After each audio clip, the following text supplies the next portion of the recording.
Américo, ¿cómo estás? Muy buenos días. Muy contento de verte. Muchísimas gracias por la invitación. Saludarte, Te ¿no? A ti agradezco por mucho. estar hoy aquí.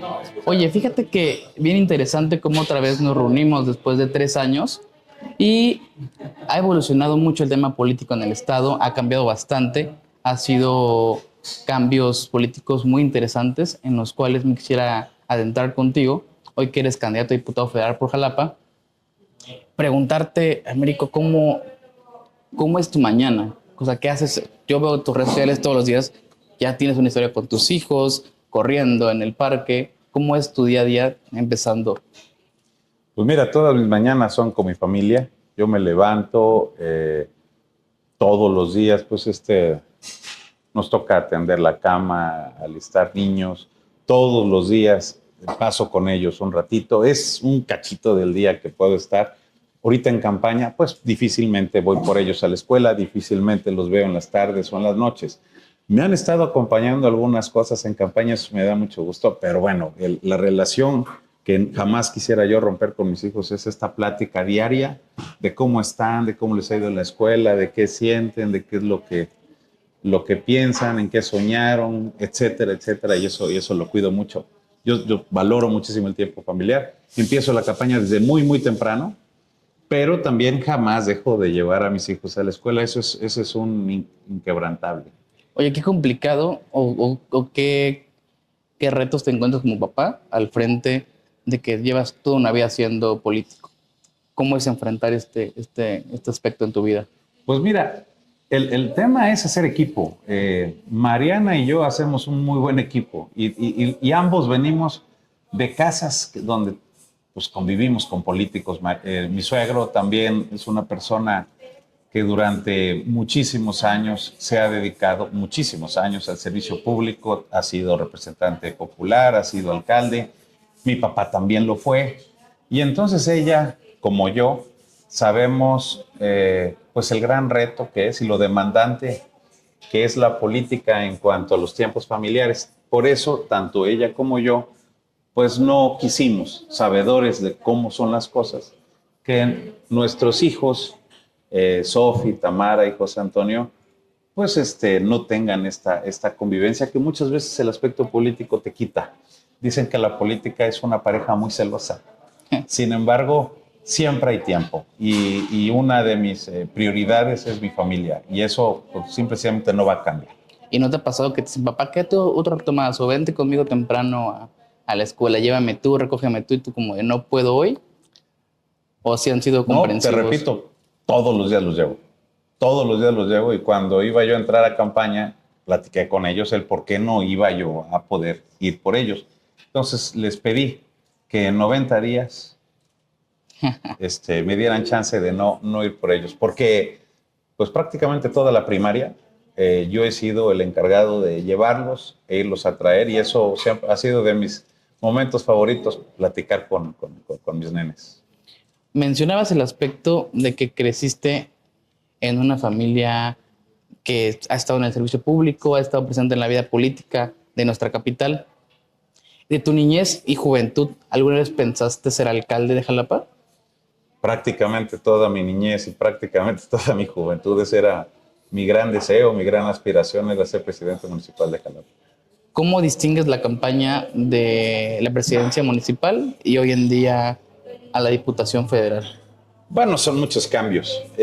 Creo que de 11 años para acá, el haber transitado 4 años como alcalde, te dan un panorama, enseñanza de todo Jalapa, tanto en lo físico como en lo humano, lo geográfico y en términos de medio ambiente, pues te dan una enseñanza y conozco bien Jalapa y conozco qué le hace falta a la ciudad y conozco a la gente de Jalapa. Hoy veo que ha crecido mucho, que de 11 años para acá me encuentro con nuevos actores que yo no veía, me encuentro con otras condiciones de ciudad y me encuentro con otra percepción de la gente. Oye, hablando justamente de esta parte, sin duda alguna los jalapeños tienen necesidades. ¿Cuáles son las que hoy destacan, aparte del agua, aparte de la movilidad, bueno, sumándoles hacia aparte la del medio ambiente, que son muy complicadas, ¿no? Pues aparte del agua, la movilidad o el medio ambiente, yo te diría que el abasto hídrico, hoy más que nunca, es muy importante hablar del agua. es muy importante hablar sobre lo que se dejó de hacer, lamentablemente. Tú sabes que durante muchos años el gobierno federal ha sido un gobierno que le ha apostado al petróleo y a la refinación de gasolinas y le ha dejado de apostar al agua. Para ellos creo que ha sido muy sencillo decir que se van a llevar el pánuco a Tamaulipas o el papaloapan a la Ciudad de México, cuando en Veracruz, a pesar de tener el escurrimiento de cerca del 30% del vital líquido, la estamos pasando mal en términos de agua. Jalapa es un ejemplo de ello. Porque justamente hay regiones, se divide Jalapa en regiones de tandeos. Hay tandeos que tardan 7 u 8 días en llegar a las casas. ¿Cómo se puede mejorar este aspecto? Porque normalmente el mes pasado, a finales, cayó un 25 y cayó un 29.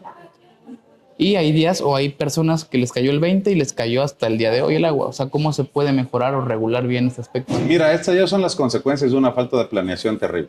Ok. Le metieron 800,000 millones de pesos a Pemex y le quitaron dinero con agua. Es decir, no ha sido prioridad y ahora estamos en consecuencias. No se puede resolver rápido, pero yo creo que lo que hay que atender con urgencia es el abasto hídrico en diferentes aspectos. Primero, una política pública agresiva de reforestación, inversión importante y recursos extraordinarios para Jalapa para atender el tema de las fugas de agua, evitar, atender y castigar el huachicoleo de agua. Quiero decirte que de las cuencas donde viene el agua, pues mucha gente se conecta, mucha gente roba y eso también hace que disminuya la capacidad de abasto hídrico. Y además de ello, pues quiero decirte que en Jalapa hace falta infraestructura, dictámenes, proyectos e infraestructura. Me han dicho que esto es un tema nacional y mundial, que es parte del cambio climático, efectivamente, pero muchos lugares han tenido toda su historia en secas y han resuelto el abasto hídrico. ¿De qué manera? Con infraestructura, con creatividad. Creo que hay ingenieros que pudieran dar cuenta, por ejemplo, de que la construcción de diversos pozos profundos pudiera mitigar, si no resolver, el problema del abasto hídrico en Jalapa. Esa es una de las cuestiones. Yo creo que también hay que explorar cuencas y explorar nuevas concesiones para Jalapa. Pero aparte de ello, el revisar el reglamento de desarrollo urbano para que podamos tener captación de agua. Necesitamos captar el agua pluvial para los momentos de secas. Requerimos cuidar mejor los cuerpos de agua. Necesitamos evitar que se sigan construyendo por los cauces de los ríos que nacen, bueno, ríos y nacimientos que están en el castillo, por ejemplo. Tenemos además que ir a una nueva conciencia de cuidado de agua. El jalapeño, porque mucho tiempo no sufrimos de esto, tenemos un consumo de agua un poquito por encima del promedio. También tendríamos que hacer conciencia para cuidarla mejor. Sin duda alguna es un aspecto fundamental porque dicen que las próximas guerras serán por agua, que es un tema preocupante. Y hace unas semanas iba pasando por el centro y la manifestación que se veía era un tema de que no hay agua en la colonia de cierto lugar. Y eso es preocupante, ¿no? Porque está aquí en Veracruz, Ixtazoquitlán, que igual una colonia actualmente no tiene agua. Entonces, pues es lo que nos requiere como seres humanos. Por eso que sin agua no hay desarrollo social. Mira, si no tienes agua, si no tienes seguridad, tú no tienes desarrollo social. El tema de la inversión, por ejemplo, requiere agua. Necesita una inversión importante que genere empleos, que arraiga a nuestros jóvenes en la ciudad, que le permita a la gente invertir y que le permita a la gente aventarse, apostarle al desarrollo en Jalapa y en Veracruz. Requiere tener abasto de agua. Si tú, en temas de salud, por ejemplo, pues una ciudad, una comunidad, un pueblo sin agua es un pueblo insalubre, es realmente preocupante. Y, por supuesto, en materia de medio ambiente, pues también necesitamos, realmente, te repito, una reforestación gigantesca, porque esos son los grandes generadores, las grandes fábricas de agua. Es difícilmente algo que te puede sustituir lo que hacen los árboles. ¿Que el cambio climático es una realidad? Sí, realmente yo estoy absolutamente en desacuerdo de quien lo ha negado. El cambio climático es una realidad y México debe atender la Agenda 2030 a efecto de pues, unirse a todos los países que están conscientes de que esto se debe de enfrentar de manera global. Hablando de la Agenda 2030, el gobierno mexicano ha sido poco útil en la agenda. Ha ido incluso en contra de ciertos parámetros que la propia agenda dice. Reducción de la pobreza, salud y bienestar, en fin, son distintos objetivos que marca la agenda. ¿Qué opinas al respecto de que el gobierno federal, el gobierno estatal no hacen realmente la relación correcta de esta agenda? A mí me preocupa mucho que hayamos perdido muchos años en materia de desarrollo, particularmente en la agenda de medio ambiente. A mí me preocupa mucho que tengamos una petrolera tan endeudada como es Pemex, la más endeudada del mundo. Me preocupa demasiado que de 8,000 millones de pesos que iba a costar una refinería en Tabasco, ahora ya van cerca de 20,000 millones de pesos. Pero fíjate de lo que esto significa. Mis hijos tienen 12 años. La refinería de Dos Bocas, para un presupuesto de 8,000 millones de dólares, iba México a tener el retorno, iba México a tener las utilidades después de 30 años. Esa era la planeación con la que se estaba haciendo la inversión y el proyecto financiero. Ahora que se va a 20,000, ya no es a 30 años, ya es a 80 años. Mis hijos, te repito, tienen 12 años. Entonces significa que la refinería va a empezar a hacer negocio para los mexicanos cuando ellos tengan 92. Es algo que yo simple y sencillamente no me explico cómo han eliminado de la agenda pública, de los presupuestos de egresos de la Federación, temas tan importantes como el cuidado al medio ambiente, temas tan importantes como el combate a los efectos negativos del cambio climatológico, y le han apostado otras cosas con otro tipo de prioridades. Sin duda alguna. Otro tema fundamental, el tema de salud. Mencionabas el restablecimiento al fondo para tratamientos con cáncer. Hoy en día a una persona le cuesta entre 100 o 200 mil pesos anuales costear un tema de tratamiento con cáncer. Eso en la parte pública. En la parte privada se eleva bastante. Además de que el salario mínimo anual está por 70 mil pesos. O sea, no alcanza la familia para poder subsidiar un gasto así. ¿Cómo se puede reorganizar, cómo se puede realizar alguna estrategia fiscal necesaria, además conjunta con la de salud, para poder llevar a cabo un subsidio por parte del gobierno, ¿no? ¿Cómo podría hacerse? Es que eliminaron los fideicomisos que estaban precisamente orientados a fortalecer el sistema de salud, particularmente para los enfermos de cáncer, e incluso cáncer a nivel infantil. Hoy no tienen ya las posibilidades de ser atendidos por un sistema de salud inoperante e ineficiente. Recordaremos que el Seguro Popular lo quebraron, lo rompieron, lo desaparecieron, y en su lugar pusieron un instituto denominado INSABI, que pues, con el paso de los años también desaparecieron, también quebraron. Y eso, desde mi punto de vista, es algo absolutamente incongruente, porque hoy estamos pagando las consecuencias. Y las consecuencias son de que generaron otro bodrio denominado IMSS Bienestar, que también no se acaba de desarrollar, que ya va a acabar el sexenio y se van a quedar millones de mexicanos sin atención médica. Se han incrementado muchísimo las muertes directamente vinculadas con cáncer. Y, bueno, pues han quedado también sin la posibilidad del sistema gubernamental de atenderse. Entonces, lo que requerimos es la creación de un nuevo seguro popular. Pero eso desde la Cámara de Diputados es algo por lo que voy a abogar.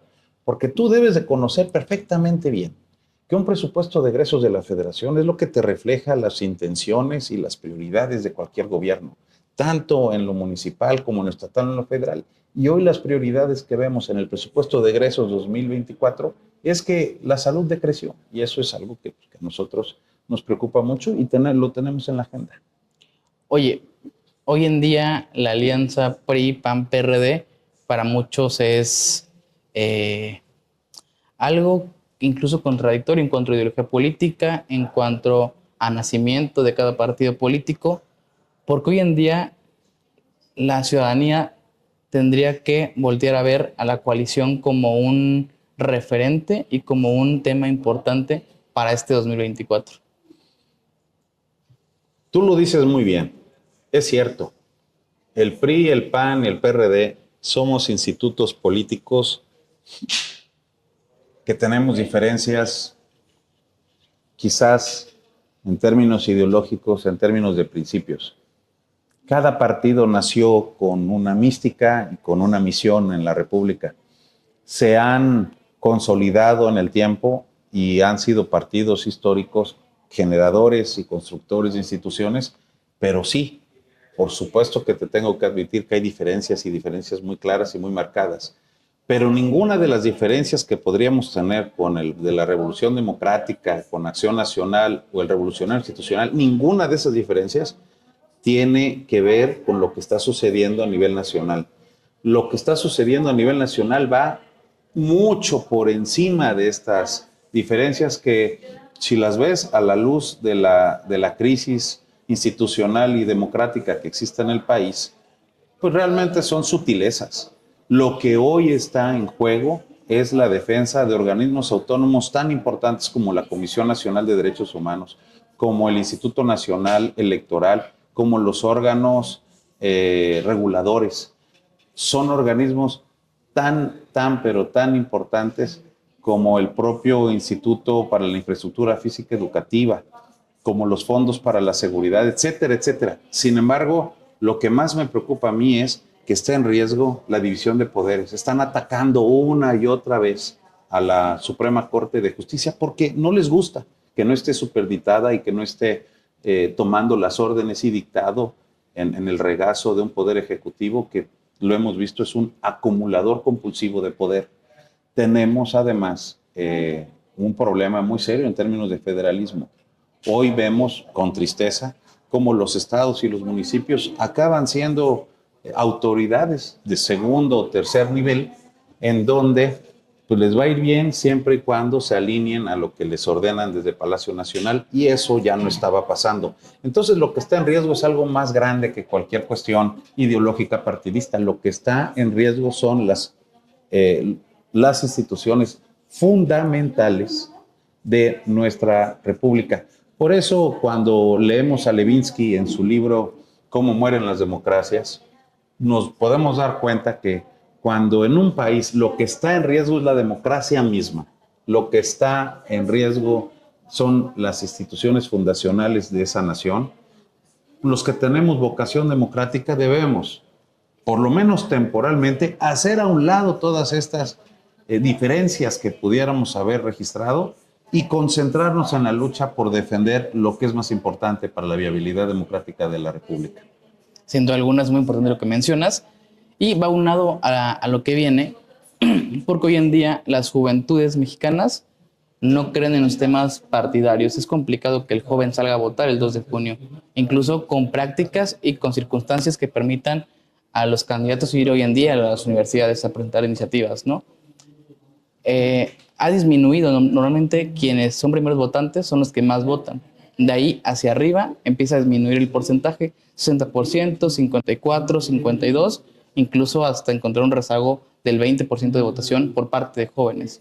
¿Cómo podrías tú combatir, especialmente como candidato, este desinterés de las juventudes hacia la vida política y pública del país? Es el gran reto, no mío, creo que de todos los políticos, de todos los partidos.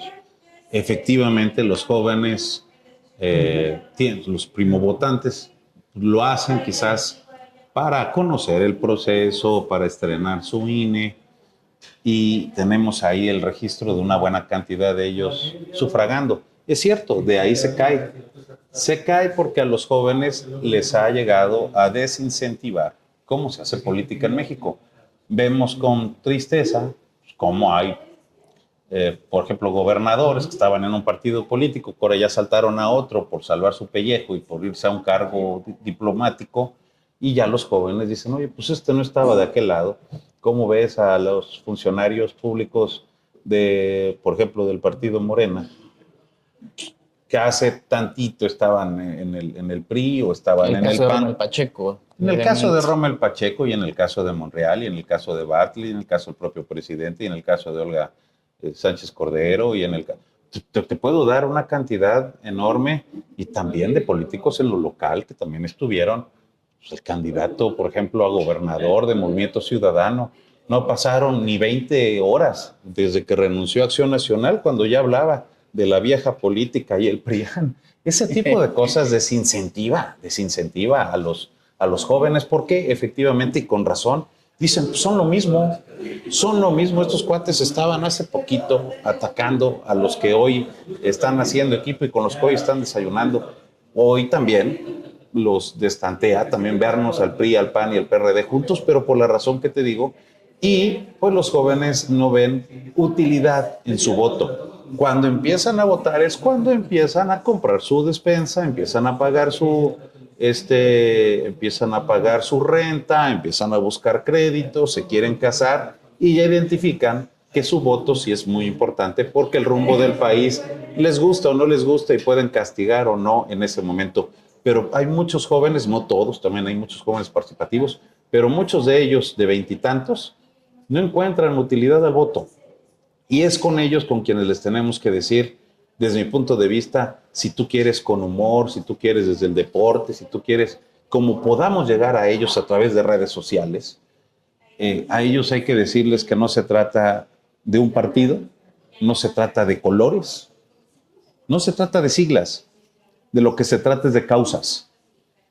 Preguntarles cuál es su causa, preguntarles por qué quieren luchar, preguntarles cuál es su anhelo, cuál es su sueño que quisieran abrazar y que identifiquen quién de los que estamos en la palestra política estamos dispuestos a abogar por esa causa y trabajar por ellos. Especialmente hablando de causas, hay una causa en México y en Veracruz, especialmente Veracruz es la quinta entidad federativa que mayor número de jóvenes en depresión existen. Si usted googlea y busca Puente Jalitic, la mayoría de referencias es joven intenta suicidarse, joven intenta quitarse la vida y en fin de noticias. La salud mental en México ronda en 2.5 millones de jóvenes en depresión. ¿Cómo podría usted, desde la parte legislativa, ir combatiendo este tema de salud mental? Porque yo pensaba poder generar en el Estado un tema en el cual la salud mental pueda ser gratuita para todos los jóvenes en atención y seguimiento a la misma. Pero desde su punto de vista, ¿cómo podría darse una mejoría para que la calidad salud mental de los jóvenes pueda ser prioridad en la agenda legislativa? Se lo escuché a Xóchitl Gálvez y eso para mí me parece una propuesta extraordinaria. Además, en un foro de jóvenes que tuve hace aproximadamente 3 semanas, un grupo de psicólogos me hablaban precisamente de estas cifras y de cómo el gobierno ha sido absolutamente incapaz de darle acompañamiento a jóvenes que tienen problemas desde edad temprana, ¿sabes? Porque esto es progresivo. Al final del día, los jóvenes que están muy deprimidos es porque tuvieron incluso en su infancia algún tipo de trauma o vienen batallando con eso ya desde hace mucho tiempo. Quizás muchos otros jóvenes por actos o eventos que acababan de experimentar y que los ponen en esta circunstancia. No hay una identificación temprana de problemas psicológicos en las escuelas, no hay acompañamiento, no hay un instituto en el que puedan acercarse los padres de familia cuando ven alguna anormalidad en comportamiento o alguna depresión en sus niños, incluso en sus niños, para que pueda desde entonces trabajarse para que cuando lleguen a la adolescencia, pues no repercute en crisis. Sí es un problema severo, sí es un tema que yo tengo bien claro y particularmente no tan solo con los jóvenes, sino con las jóvenes y con las niñas. Muchos de los casos que vemos, que me parece muy, muy lastimoso y triste en Veracruz y en México, es que hay una cantidad importante de traumas que sufren muchas niñas, que sufren muchas jóvenes y que no son atendidas adecuadamente y que van vinculadas con la violencia, que van vinculadas con la violencia de género, que van vinculadas con el abuso sexual, que van vinculadas con las crisis económicas, con las crisis maritales, que van vinculadas así mismo con el rompimiento del tejido social. Y eso es algo que se debe de atender desde diferentes aspectos. Claro que sí, porque justamente el tema de salud mental permite darle a las personas continuidad en cuanto a su crecimiento y desarrollo. Es correcto. Américo, justamente en el tema de agenda, Jared Leto, sí. justamente en la agenda legislativa está un senador que se llama Damián Cepeda, de Acción Nacional, que mencionaba en una charla con jóvenes de universidad que lo que tendría que darse hoy en día es quitarle lo político a lo que hoy en día corresponde a un tema legislativo. Es decir, la terna que envía el presidente de la República al Senado se puede enviar y pueden elegir a uno, otra vez puede regresarse el presidente y pueden enviar una terna cambiando solamente un nombre. Eso es una parte que es la parte política que el presidente tiene para poder asignar a alguien a modo a la Suprema Corte, que puede influir en decisiones importantes del tema jurisdiccional. Por la otra parte, está la parte de selección también de magistrados, la selección de temas autónomos en el país que son designados a través de la instrucción del presidente de la República. ¿Tú qué opinas al respecto de quitarle lo político y que únicamente quede la parte esencialmente que tendría que darse para que una persona pueda estar a cargo, ya sea de la Suprema Corte, de un órgano autónomo? ¿Cuál es tu punto de vista al respecto? Es una gran decisión y las fuentes originales de las decisiones en cuanto a la propuesta de quienes han estado en órganos autónomos y también poderes como la propia Suprema Corte de Justicia, sí es un trabajo de dos poderes, del Ejecutivo y el Legislativo. El Ejecutivo propone y el Legislativo dispone, decía Zedillo, pero en realidad no ha sido así. En realidad han buscado la forma de que el presidente ponga e imponga a quien quiera, y el caso más lamentable fue la última incorporación de la Suprema Corte con Lenia Batres, que fue una designación netamente política de una figura muy alejada del estudio del derecho, muy alejada de la carrera jurisdiccional, poniendo a una persona con agenda política, que es la agenda del presidente. Eso preocupa mucho y por supuesto que abre el debate sobre cuál debe ser la auténtica fuente para la propuesta. Desde mi punto de vista, tengo muchas diferencias con Damián Cepeda, pero en esto coincido. Creo que debemos efectivamente buscar nuevas fuentes de propuesta, y esas fuentes de propuesta deberían de ser los colegios de abogados, los colegios de ingenieros, los colegios de arquitectos, debería de ser la academia, las universidades, y además los requisitos deberían también ser muy rigurosos para que alguien pueda acceder a este tipo de cargos. Yo tendría que ser también muy claro, necesitamos a alguien que haya sido excepcionalmente eficaz y eficiente en sus cargos públicos, con una carrera de decencia y de probidad, que no haya estado vinculado a escándalos de corrupción y que en lo académico pues sea sobresaliente, para que esto realmente nos garantice autonomías. Sin duda alguna pienso lo mismo, concuerdo demasiado en este aspecto. Y para ir finalizando, Américo, lo que resalta en Veracruz hoy en día son tres visiones de Estado por parte del Movimiento Ciudadano, por parte de Morena y por parte de la coalición. Y preguntarle por qué tendría que ser Pepe gobernador, por qué no tendría que ser Rocío, por qué no tendría que ser Polo, por qué tendría que ser Pepe gobernador del estado de Veracruz. Mira, son tres opciones. Realmente la coalición que integra la coalición de Morena, PT, Verde, es una coalición que han propuesto a un miembro del gabinete del presidente que tiene un currículum, que tiene una trayectoria y que tiene también un origen. Acabamos de mencionar hace unos instantes cuáles pudieran ser los requisitos para ser ministro o para ser consejero de algún órgano regulador o para estar en un cargo público que te aleje de lo netamente político. Y eso es tu trayectoria, esa es tu probidad y esos son tus resultados. Los veracruzanos deben de tener al frente de sí mismo tres trayectorias y tres propuestas, que son las que van a estar en boleta. Por un lado, es una trayectoria de una mujer, lo digo con mucha objetividad, no tiene nada de malo que sea de Zacatecas, ella se ofende, ha declarado incluso violencia política de género, su propio gentilicio, creo que no es ninguna ofensa que a ella le digan zacatecana, como yo soy igual jalapeño, no debe de eso significar ninguna ofensa, porque no tiene nada de malo. Lo que sí tiene algo de malo es que no tenga una vinculación real en lo sentimental, en lo familiar, en lo vivencial o algún compromiso con esta tierra, con este terruño. Ella nació allá, creció allá, se casó allá y luego vino por una búsqueda de su trabajo como ingeniera a trabajar a Pemex en Coatzacoalcos. Fue un accidente laboral el que esté aquí en Veracruz y no conoce Veracruz. Esa es un tema, pero ese tampoco es el más preocupante.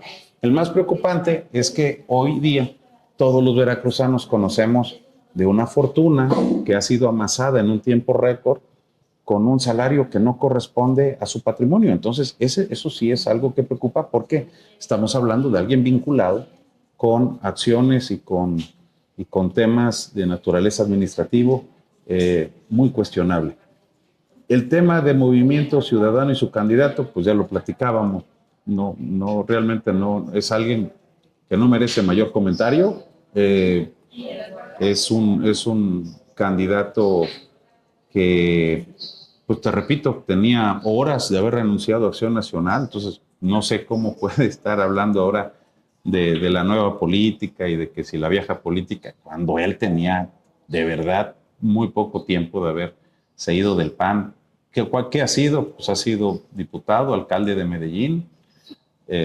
Los resultados en su alcaldía, pues te lo pueden decir la gente de Medellín, donde perdió su última elección para diputado local y bueno, pues ha sido calificado por su pueblo. Yo no tengo mayor comentario de él.